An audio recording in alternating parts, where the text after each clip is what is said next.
Hi, everybody. We're back again, though after a little bit of a longer break. Back here, me, Komal, the relationship coach, and my daughter, Srishti. Just Srishti. Just Srishti is enough. Okay. So, what are we going to talk about today? So before we start, we kind of want to give a trigger warning because we will be discussing some sensitive topics such as toxic relationships, abuse in said relationships. So if you want to take a break, if you want to, pause the video right now, do that. And what we will be discussing is why do people stay in abusive or toxic relationships, even though they know it's bad for them. Okay. And before we go any further in exploring this topic, a little bit of a context. This topic was actually triggered by an incident that we noted happened in Kazakhstan, where a woman was beaten to death by her husband. And when I heard that news and heard about this case, immediately a question rang in my mind like, how come, all of a sudden, so much of abuse and toxicity? What would have been her life? What would have been her relationship with her husband? Did she not know about his characteristics or behavior or tendencies? Because such kind of abuse just doesn't sprung out of nowhere overnight. It's something which is consistent to somebody's personality and characteristics. And when I explored a little further on whatever information I could find on social media through the news and all, I found that she was in a toxic and an abusive relationship, and she knew that. And and then this question came like, although sometimes there are such apparent red flags, and you have people around you, your friends and your family also coming and telling you that this is not healthy for you, this is not good for you, come out of it, do something about it. Why do people not do anything about it? Or why they get so paralyzed that they just can't make any timely actions before it gets too late? And to be honest, personally, it impacted me. I felt sad for the woman. I cried as well. Took my own time to grieve. And I'm not alone. Apparently, this case has shook the women of the entire nation, and they have raised a kind of a revolution in the country. And I've heard that because of this case, and also because it was such a high profile case, some laws have also been made stringent about abuse in relationships. And so, good step. But the sad part is that someone had to go through that for that action to be taken. Yes. Yeah. So that's why we thought we talk about it and see if we can enhance a little bit of an awareness about abusive relationships, and what people can really do if you find yourself in an abusive relationship, or if you find anybody else in an abusive relationship.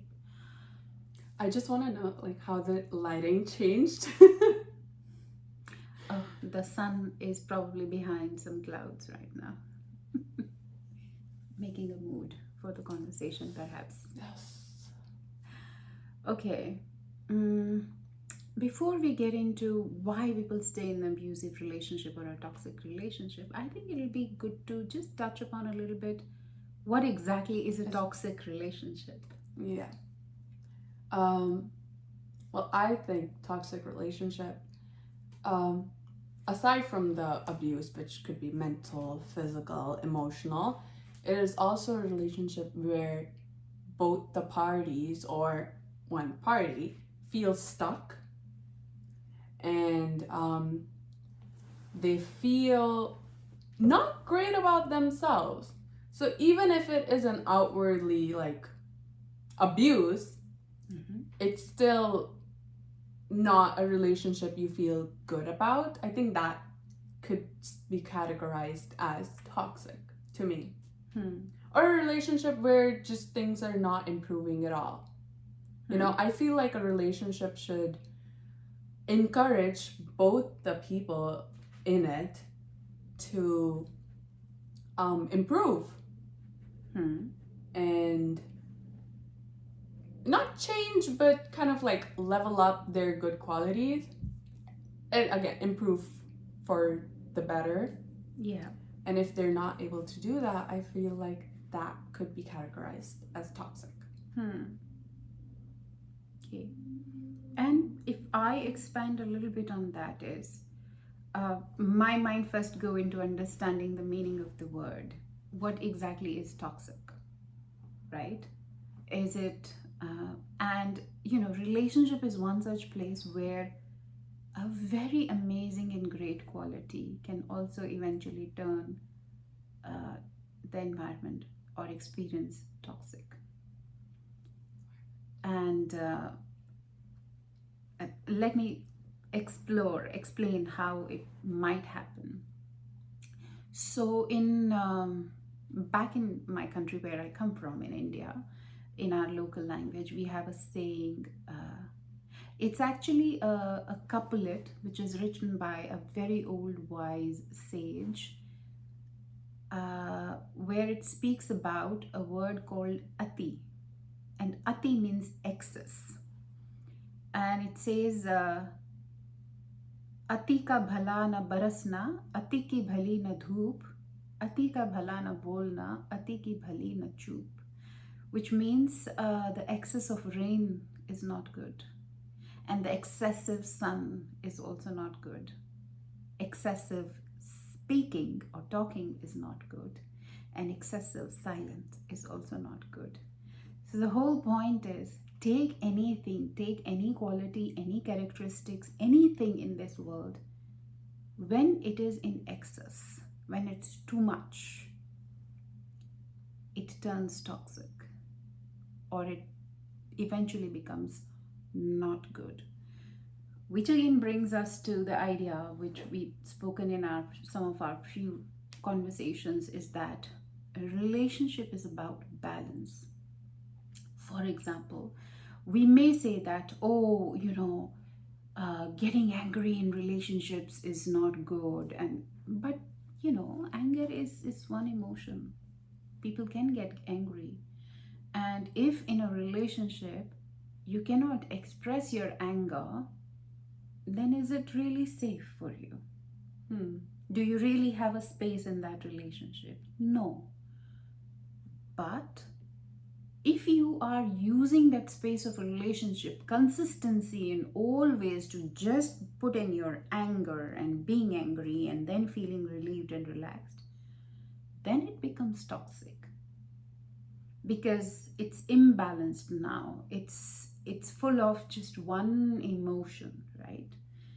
Which everybody else is making space for, but you are somehow not seeing that, oh, I must also learn to control my anger on my own, or do something about it, right? Similarly, having an openness and proximity and showering your love and affection to people is very good. Who doesn't like to be showered with all the attention, right? But too much of attention, love bombing, right, turns into love bombing, turns into stalking. What is stalking? Too much focused attention on just one thing, right? Obsession, or what we call as helicopter parenting, right? So the same things that we crave for, when they are in excess, when they're just too much, then they're not good. Then they turn into toxicity, and then they make a relationship toxic. I think it's really good that we started with this, because a lot of times when you look at relationships and like look at specifically toxic relationships, the word abuse, it comes kind of like hand in hand with it. And when we think of abuse, it's physical abuse, it's emotional abuse, it's mental abuse. We don't look at these small signs that happened before. Yes. Which kind of gradually lead to this huge thing called abuse. Yes. Yeah. And so to have an understanding of where things have started to become unbalanced, and then it leads to either a physical harm or a verbal harm or an emotional manipulation, or just a mental torture, right? And all of those are what come together and define a toxic relationship. Now, while I was talking about it, an interesting thought came to me that now that we're talking about the excess of anything can be toxic, mm-hmm. and that balance needs to, that a healthy relationship is a balanced relationship, how would people really know that, where that balance is? Right. And that's where the problem comes into. You don't know. Probably. Yes. Because how are you supposed to identify something that you just don't know? How do you know something that has never been taught to you? Never been taught to you. And then there is also another phenomena. There is a story about boiling a frog. Oh, I've heard of it. Yes. Yeah. Do you want to say? No, go ahead. Okay. So the proper way of boiling a frog, a live frog, is to let it simmer in room temperature water and then slowly turn up the heat, because then the frog wouldn't, know that, oh, it's actually getting hotter, and by the time it's really hot, it won't be able to escape. Rather than putting a frog into an already boiling water, so it'll just jump up. Yes, exactly. And I think perhaps that is what happens in most of the relationships, is that we enter in a relationship with lukewarm water, which feels waters, really good. Which feels relaxed, which makes you feel relaxed, and then you become habitual. And so slowly and gradually that toxicity comes in and it begins to happen, and then you also become habitual of that. Like at every step of the way, your normal keeps on shifting, and somehow when you're in it, it feels normal, it feels okay. Even when you are not feeling good and happy, you feel like you do not have the sufficient energy, or you do not know really how to get out of it, or you can't even visualize or imagine yourself out of that relationship or that situation. So I think staying takes less energy than making an attempt to get out. Right? Because like you said, if you are like a very healthy person and you're put into a situation which is absolutely toxic, your system will respond and react immediately, and you would want to come out of that situation. You will make an effort because you will have all of that energy accessible to you, right? Yep. And I think that is what happens in the toxic relationships, because either you, through your upbringing, your system is already attuned to that kind of toxicity, or you become attuned. Right? Like it happened in this particular case. She was like a really intelligent woman. Yes. She had her own profession, she had her career, she was doing really good. Yes. And then this guy came out of nowhere. Yeah. And he was powerful. He was charming. Yeah. Like, it really makes you think these people are really master manipulators. I cannot imagine, a human brain like doing all of this consciously. It's just So, eerie. yeah, I would say only a psychopath or a sociopath would do all of these things consciously. And even then, I think they are also wired to be in a certain way, right? Like, it's hard to grasp that somebody would sit and scheme and say, okay, she will say this, and then I will say this, and then I will do it, and then it's going to And then turn I will out like show that. her a sliver of attention just to keep. Yes, because all of these things I think happened at a very, very subconscious level, or at a level of habit, where, two people are just interacting.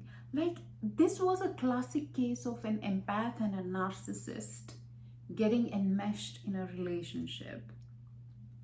And It also then, so if you're talking about sociopaths, from my research that I did, correct me if I'm wrong, there's a difference between sociopaths and psychopaths, because psychopaths, they are inherently born with their brains wired like that. With sociopaths, they are brought up to have those sort of tendencies through their environments, through their relationships, through their upbringing. Right.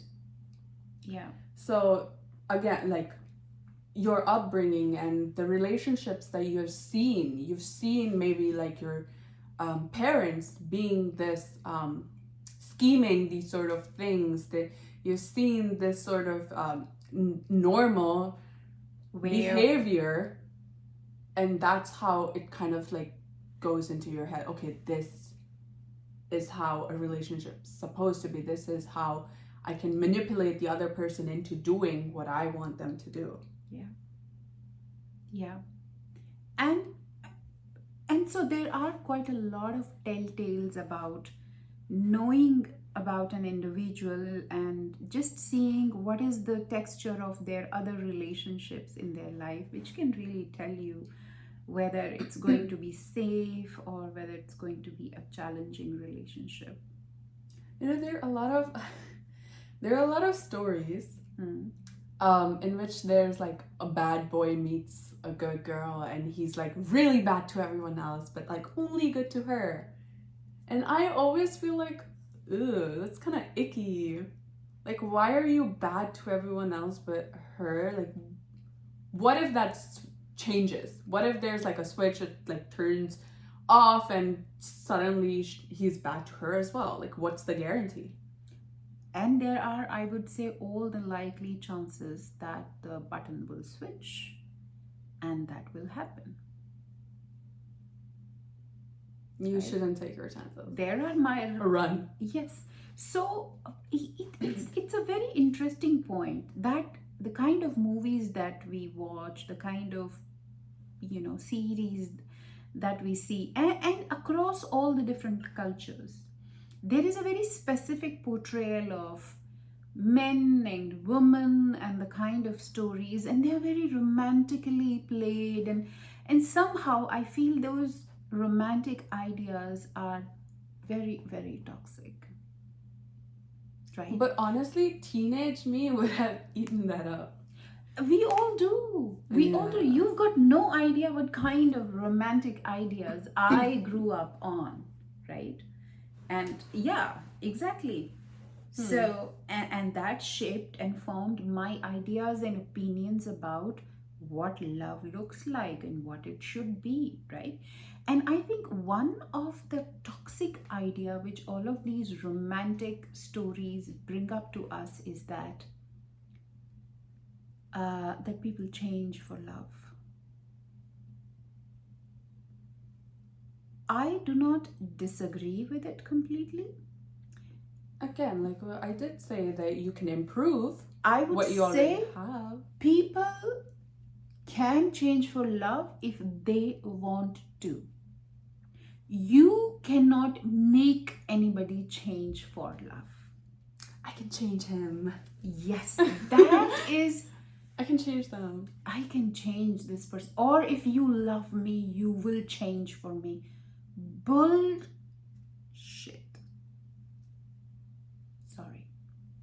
but that's what it is. It is crap. The sooner you take this idea out of your mind and throw it in a recycle bin and bring in the new idea that people will only change when and if they want to change. When they make an effort to change. Because if they don't make an effort and if they don't want to, there is nothing in this world that you can ever do that will make them change. Besides, if you are entering in a relationship with an idea to change somebody else, then even you're not doing any good to yourself or to the other person. Why be in a relationship where you have to put more effort when you can find a completely perfect person and just live happily? Like, even rationally, logically, it doesn't make sense. Do you find perfect people? I didn't say perfect. Like you said, you can find people perfectly. No, you can find other people. Mm-hmm. That perfect wasn't describing the people. That perfect was describing The how you process. can, yeah. Okay. Yes. So I think the first reason was boiling the frog, that be mindful that you're not getting boiled. And second is take away this idea that you can ever change somebody, right? There's a third. Okay. Loneliness. Or Say the more about fear of abandonment. Right. So you would rather be in a bad relationship than be alone or without a relationship. And that speaks to how you feel with yourself and within yourself, right? Which means, are you giving so much importance and significance to a relationship in your life that you have no confidence in yourself, or you do not think that you can actually do well with yourself, right? Or with other things in your life, when that one relationship becomes either your identity or the purpose of your life or your means and ends and be all and end all, or probably your biggest achievement, which means you've put it on a pedestal. This means so much for you that you don't even see yourself, right? So at the end of the day, the relationship becomes your identity. Yes. It is who you are, because you do not see a value in yourself when you're not in a relationship.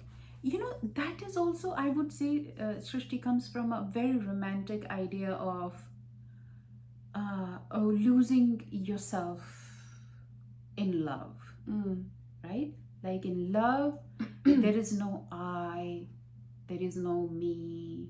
There's we. It's just we. We all become French. That was a good one. We. I've been meaning to use that joke. Anywho, and again, I would say, I do not deny that idea, but you know, it takes a lot to reach in that space where there is no I and it's just we.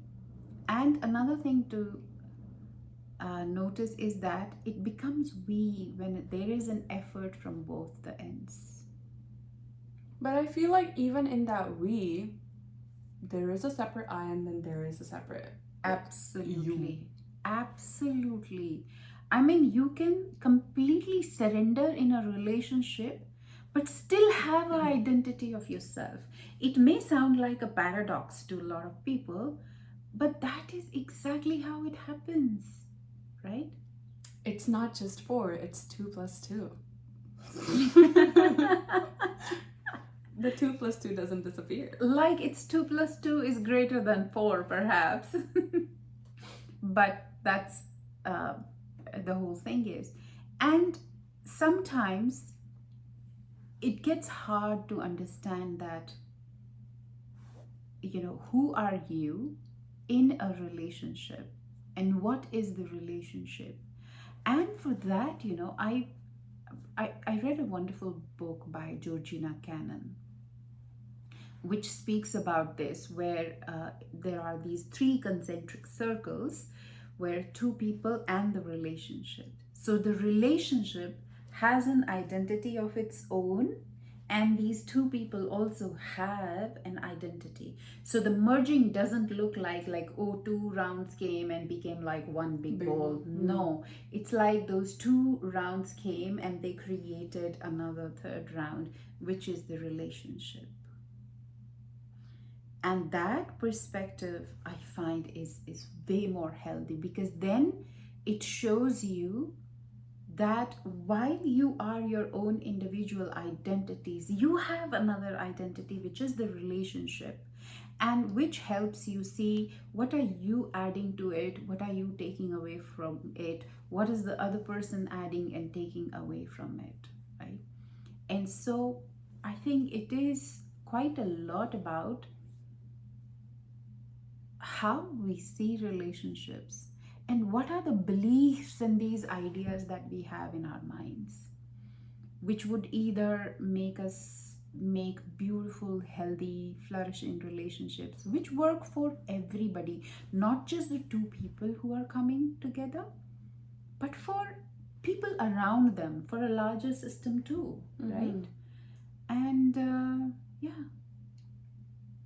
So what else is coming up for you, Srishti? Like, why do you think people would stay in a toxic relationship? I think one last thing that comes to my mind is previous relationships they've had, which could be with their parents, friends, teachers, maybe another relationship where you've already experienced the toxicity. There's this term, I've actually written it down, did some research, attachment ambivalence. Okay, what is it? Which refers to I'm just gonna read it here, okay? Refers to that anxiety provoking state of feeling emotionally pulled towards someone that logically we know isn't good for us. Sometimes fears and anxiety can be mistaken for butterflies and excitement. I think that comes from our mind in a very twisted way, sort of going back to the toxic or abusive experiences we've had and twisting it into being something that you need. Right. Like being an actual experience that was good for you. Yeah. I like the way you are bringing us from the belief and thoughts and ideas space to a very, very somatic, knowing and being connected to yourself, your sensation, knowing yourself, difference between instinct and intuition space in relationship too. Because that is so true. That is so, so true. If you do not have a very good connection with yourself, and when I say with yourself means with your body, mind, emotions, if you do not have a good understanding of it, you can't make the right decisions and right choices. Right. Like it says that you can mistake a feeling of excitement for mistake a feeling of fear for excitement. Yeah. Or the other way around is also possible. Yeah. A lot of people, when they have to begin something new, they have these jitters and they are so sort of frozen and anxious that they can't start anything. They mistake excitement for fear, right? So it's really, really important to have that understanding of and this ability to connect with ourselves and feel like, okay, how am I feeling? What exactly it is? Because a lot of times, our bodies our body systems are way more intelligent. They always alarm us before proceeding in any direction if it's good for us or not good for us. Uh, but we need to have that connecting link that we can really decode and understand the language of this body, which is severely compromised if you have been brought up in the traumatic conditions, or if you've had such a traumatic incidents in your life that um, that you lose connection with yourself, where you do not know who you really are at a mind, body, soul, spirit language level. I mean, even scientifically, your brain is always connecting nerves and disconnecting from certain nerves that you just don't interact with too much. Yeah. It's always unlearning and learning again and again. So, yeah, so what you said, that actually happens scientifically, not just spiritually or emotionally. Yes, and that brings out sort of another reason that sometimes people stay in toxic environments because they are so familiar to them. You're- Abusive situations because they are so familiar. For example, if you have seen abuse going on growing up in your family, and not just family, in your community as well, because these ideas do not just come from our immediate families but our cultural surroundings too.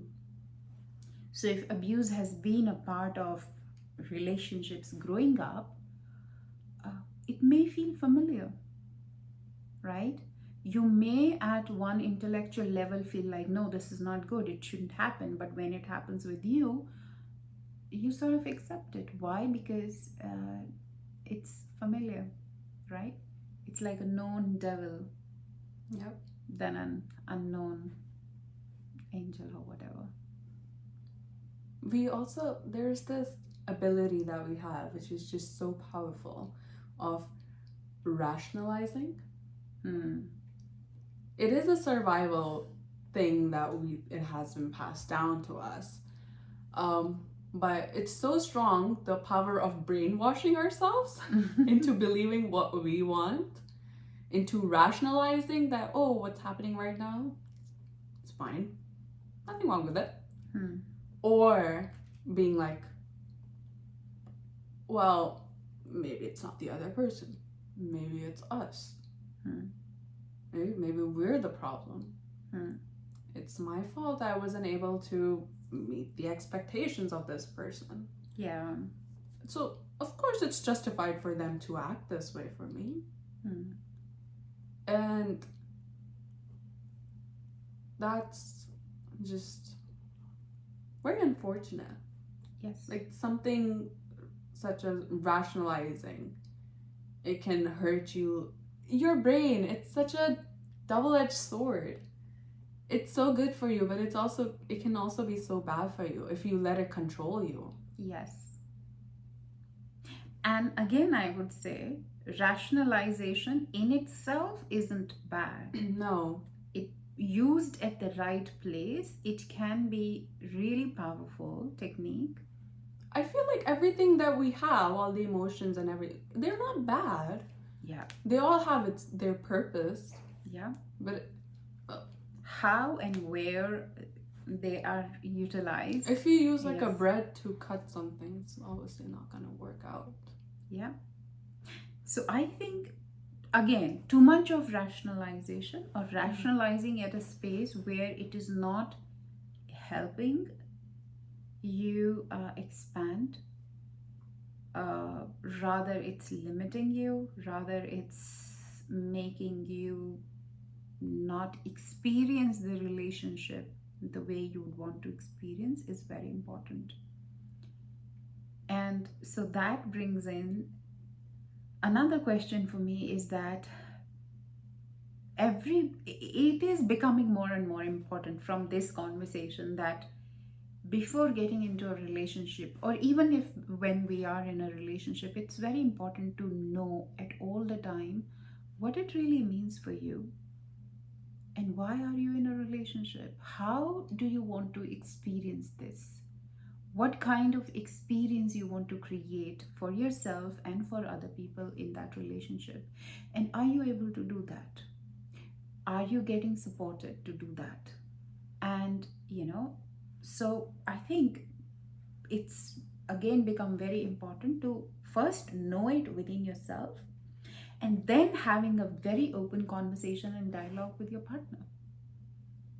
And even that, I think, can tell you a lot whether you are in a space, in a relationship which is working for you or not working for you.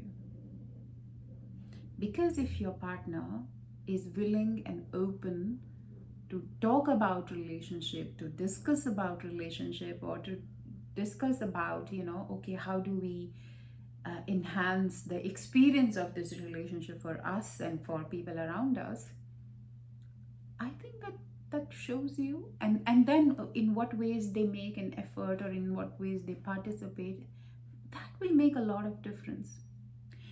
But you know what is the interesting thing, Srishti? What? We don't talk about relationships. You know why?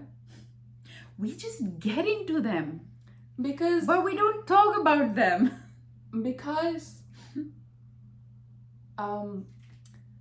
it feels like if you talk about it, the magic is gone.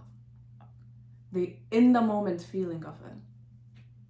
No. From my perspective, at least from no, literally, if you look at movies and all, the relationships just magically happen. They never talk about it. At least the more popular movies. There are movies that there are good portrayals of actual relationships, but from the most famous ones, it always kind of just the pieces just fall into place. Yeah. And you just don't have to talk about it because it's just... And you don't have to do it's just what it is. Like, just read what I'm thinking in my mind and do it for me. Yes, that is such a big problem. That, I, at least from my friends, they don't want to talk, they don't want to say what they want the other person to do. They just want it to happen to them. They just want the princess treatment without telling them that, oh, I want the princess treatment. What about men? What about them? Yeah, I mean, do they want the princess treatment? Or maybe Prince Charming treatment? Yeah. So let's make it very, very clear. There is no magic in relationship or life if you don't make it. Life can be magical, relationships can be absolutely magical, but then you need to make efforts, the right efforts to make them magical. Nothing happens by itself. Well, everything happens by itself, but the experience of that would be absolutely different. So if you want to experience magic, be that magician and create it. Wow. I did not see that coming, but it just came out. Okay. Your inner poet is coming out. Yeah, it does sometimes. Okay. So I think that was random exploration of, why people stay in toxic relationship. I hope our rambling would have helped you. Is there anything else you want to say, add, share before we close? There are a lot of things we did not discuss. There are a lot of things that we're probably not even aware of. So if you guys want to start a discussion on our conversations are kind of just a conversation starter. Yes. It encourages you to think about these things. Yeah. For you to maybe go to your friend or your parents and be like, this is interesting. Do you want to talk about it? These are my thoughts. Or if you even want to comment it down, it's just to stimulate your brain into considering some ideas maybe that you've never had, or that you've had and just have never had the opportunity of talking about. Yes. So this topic, it's always sort of changing. You're always learning new things about it, and for that you need to keep the conversation going. So let's do that. Let's keep talking about this because this is a very important topic. Yeah. And let's keep educating ourselves and each other. Yeah. So please, by all means, educate us. Share what are your thoughts, what are your ideas, what's your experience, what do you think would keep people in toxic relationships, or what do you think actually makes or creates that toxicity in relationships. And just one last word, I think, if you are in one such relationship where you feel that it's abusive, it's toxic, or if you know some other people around you who are in those situations, I'd say have a lot of patience and compassion for those people. Because anybody who is already in that situation is losing a lot of energy, and they do not need your judgment or your impatience to push them further. Do not victim blame. Yeah. Like, it's not their fault this is happening to them. Yeah. Just do anything you do to help them realize, and if they have to come out of it, it has to be their choice. Again, you can't change anybody unless they want to change themselves. You can only help those who first want to help themselves. So, yeah, hold your patience, stay around, and learn the balance.